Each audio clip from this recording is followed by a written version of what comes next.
Кыргыз Республикасынын аймагында пилоттук режимде административдик аймактык реформа жүрүп жатканы маалым. Ак-Лайык Кош облусунун Алай өрөөнүндө жайгашкан Сары Таш, Талды Суу, Сары Могол бир айыл өкмөткө биригет. 3 айылды бириктирип Памир Алай деп атоо сунушталууда.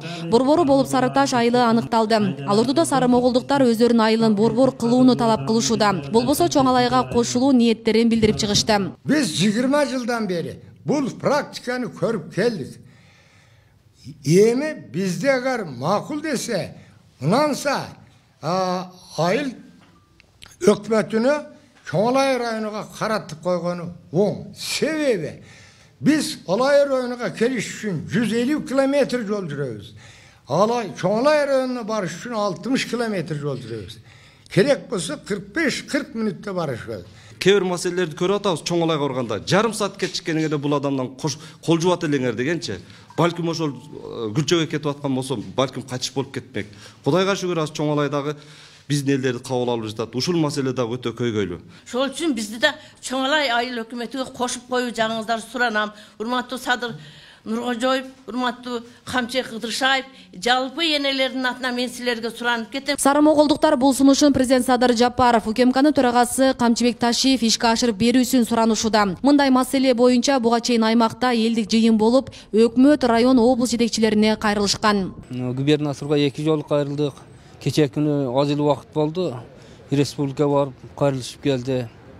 Баягы эле жооп, эми сиздердин иш чечилип калат, чечилди деген. Мындай элдин жооп коюп жатат да. Мындай так маалымат жок. Ошол жерде биздин элдин чечими, биздин элдин сунушу сиздерге кайрылуубуз.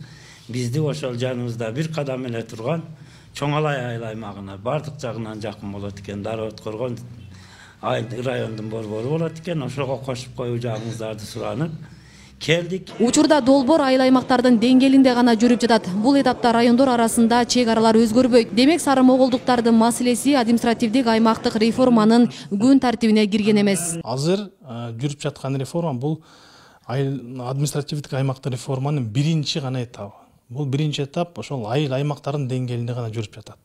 Демек бир райондун ичиндеги айыл аймактар гана биригип атат. Ал эми райондор арасындагы чек аралар бул этапта өзгөрбөйт. Ошондуктан азыр бул маселе мындай күн тартибинде жок, бирок келечекте кийинки этаптарда каралат. Ош облусунда жалпысынан 88 айыл өкмөт, 3 райондук маанидеги шаар бар. Бул реформанын негизинде 30 айыл аймак жоюлуп, 61ге кыскарат. Максаты эффективдүү башкаруу системасын орнотуу, экономикалык мүмкүнчүлүктөрүн жогорулатуу. Реформанын алгачкы отчеттук мезгили 2024-жылдын декабры деп белгиленген.